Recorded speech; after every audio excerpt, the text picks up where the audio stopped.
السلام علیکم اسٹوڈینٹس، آج ہم نیکسٹ چیپٹر پڑھیں گے۔ ٹاپک ہے مضمون۔ کیا ہے؟ مضمون۔ مضمون کسے کہتے ہیں؟ عام طور سے کسی خاص موضوع پر جو تحریر قلم بند کی جائے اسے ادبی اصطلاح میں مضمون کہتے ہیں۔ عام طور سے کسی خاص موضوع پر، کسی خاص ٹاپک پر جو بھی لکھا جاتا ہے اسے کیا کہتے ہیں؟ ادبی اصطلاح میں مضمون کہتے ہیں۔ کسی بھی ٹاپک پہ جو لکھا جاتا ہے اسے کہتے ہیں مضمون، ٹھیک ہے۔ انگریزی میں اس کے لیے ایسے لفظ مخصوص ہے۔ کون سا لفظ؟ ایسے۔ اسے مطلب اردو میں مضمون کہتے ہیں اور انگلش میں ایسے کہتے ہیں۔ انگریزی ہو یا اردو، اس ایک لفظ کے دائرۂ کار میں گائے پر لکھے نوشتے سے لے کر کسی عالمانہ موضوع کا احاطہ کرنے والی تحریر تک کو شامل کیا جاتا ہے۔ مطلب جو مضمون ہوتا ہے اس میں ایک چھوٹے سے جو ایک لفظ کے دائرۂ کار میں گائے پہ لکھتے ہیں نا مضمون، یا لیکھ، ہم ہندی میں بھی کہتے ہیں لیکھ، اردو میں کہتے ہیں مضمون، ہندی میں کہتے ہیں لیکھ، اور انگلش میں کیا کہتے ہیں؟ ایسے۔ یہ مضمون کس ٹاپک پہ، کسی بھی ٹاپک پہ جب کوئی ہم چیز لکھتے ہیں اس کو کہتے ہیں مضمون، ٹھیک۔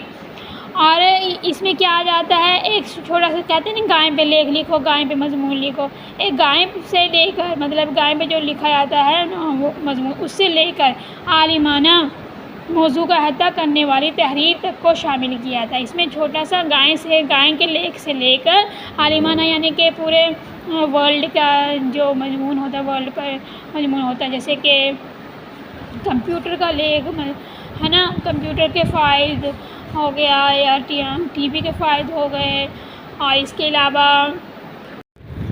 عالمانہ موضوع کا احاطہ مطلب ہوا عالمانہ موضوع کیسے موضوع، جیسے کہ گلوبلائزیشن، عالمی جنگوں کے اثرات، تعلیم کا جدید نظام، ادب اور معاشرہ، یہ سب کیا ہیں؟ عالمانہ موضوع ہے، ٹھیک ہے۔ احاطہ کرنے والی تحریر تک کو شامل کیا گیا۔ احاطہ مطلب ہوتا ہے کہ کیا اسی کے اندر اس کی چار دیواری ہے، یہ سب۔ غیر افسانوی ادب سے تعلق رکھنے والی یہ صنف اپنے گوناگوں خوبیوں کی وجہ سے مرکزیت کی حامل رہی۔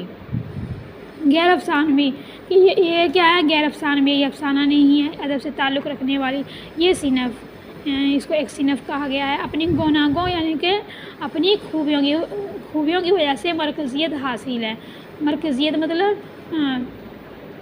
یعنی اس کو اپنی خوبیوں کی وجہ سے ہی ان کو، اس کا مطلب کہ مضمون کی اپنی خوبیوں کی وجہ سے اس پر فوکس کیا جاتا ہے، اس پر دھیان دیا جاتا ہے، مرکزیت، ٹھیک ہے۔ بالعموم مضمون نگار سے یہ توقع کی جاتی ہے، توقع مطلب مضمون نگار مطلب جو مضمون لکھنے والا ہے اس سے یہ توقع کی جاتی ہے، اس سے ہم لوگ یہ سمجھا جاتا ہے، ہم وشواس کرتے ہیں ان لوگوں پہ، مضمون نگار پہ، کہ وہ کسی موضوع کے تئیں معروضی رویے اختیار کرے۔ معروضی رویے اختیار کرے مطلب کیا ہے؟ اپنی نفس یا نا کو دخل نہ کرے، اپنی من مرضی نہ کرے، اس میں رول ریگولیشن کے اکارڈنگ چلے، اور اس کا نقطۂ نظر عالمانہ ہو، اس کا جو نقطۂ نظر ہو، اس کے جو میعاد ہو، اس کا مضمون لکھنے کا مطلب وہ کیا ہو، اس کا نقطۂ نظر کیا ہو؟ عالمانہ ہو، ٹھیک ہے۔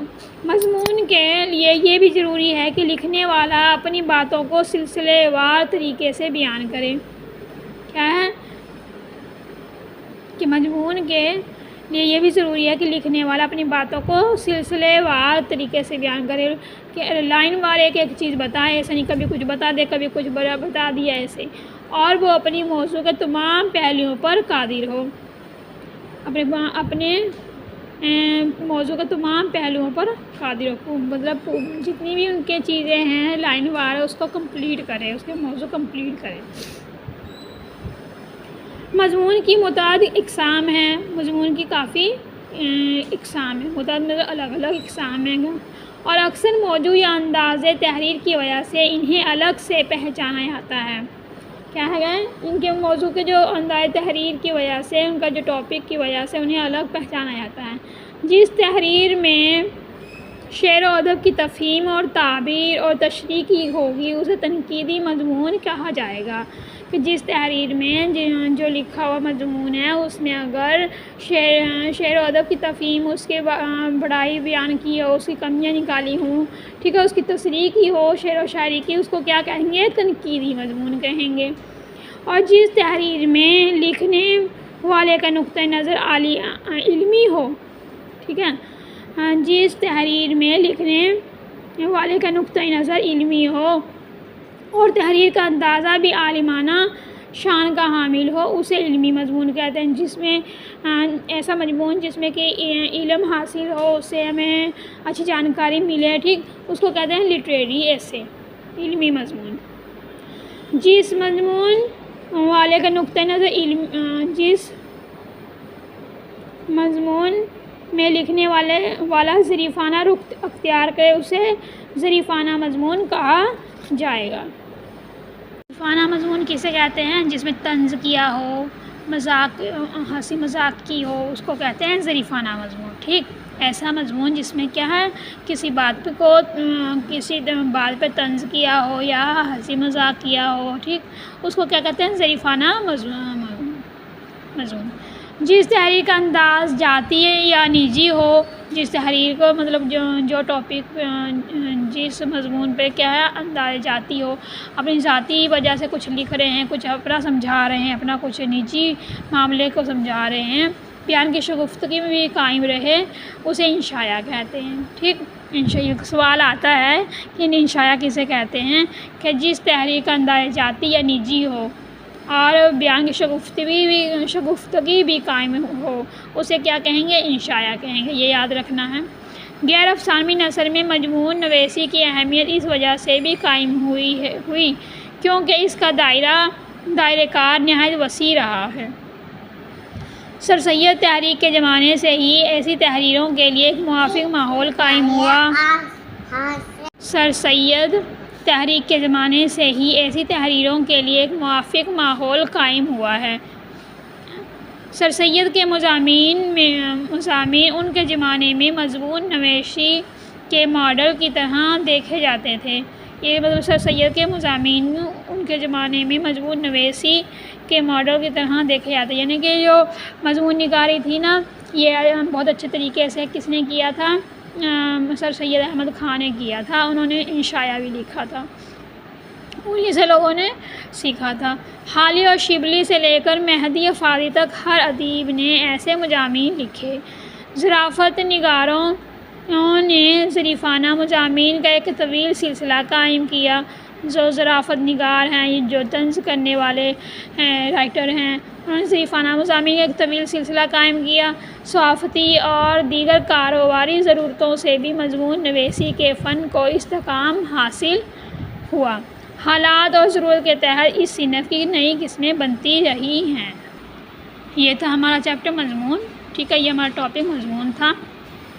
اب سمجھ میں آیا کچھ مضمون کیا ہے؟ مضمون ایسا کوئی خاص ٹاپک، ایسی خاص موضوع جس پہ ہم لکھتے ہیں اس کو کیا کہتے ہیں؟ مضمون کہتے ہیں۔ مضمون کیا ہے؟ یہ سادہ ہوتی ہے، ٹھیک ہے، اس میں کیا ہے اپنی من مرضی اکارڈنگ نہیں لکھنا ہوتا، اس کو سلسلے وار لکھنا ہوتا ہے، سلسلے وار لکھا جاتا ہے یہ۔ اور کیا یہ کئی قسمیں ہوتی ہیں، اس میں تنقیدی مضمون ہو گئے، علمی مضمون ہو گئے، ظریفانہ مضمون ہو گیا اور انشاء ہو گیا، ٹھیک۔ یہی تھا، آج کے لیے اتنا ہی کافی ہے۔